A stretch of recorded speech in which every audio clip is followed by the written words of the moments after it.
তারপর গাছে কোনো লামাইছি তাদেরকে বলছি যে আপনারা চলে যান, জি তারপর চলে যায় না, না যাওয়ানে তারপর আর বাইরে মজিবর হারে ফোন দিয়েছে, দেওয়ার পর হ্যাঁ আমরা লাডি ভাঙ্গি জি জি ঠিক আছে, এটা আপনার ই করতে হবে না। মাঝে মাঝে এই দেয় নাকি কালো হয়ে গেছে। দাও ইনশাআল্লাহ পিডাইছে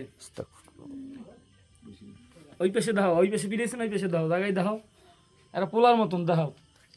না তো সুষ্ঠু বিচার হইতে হবে।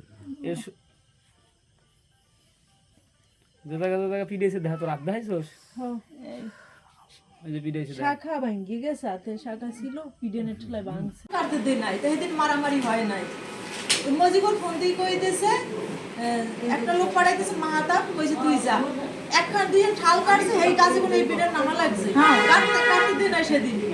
তা আবার কইতে সরপন নয় সমস্যা ঘরের ভিতরে এই বাচ্চাটা লই খাই ঠাল বাইছে পড়তেই পারে।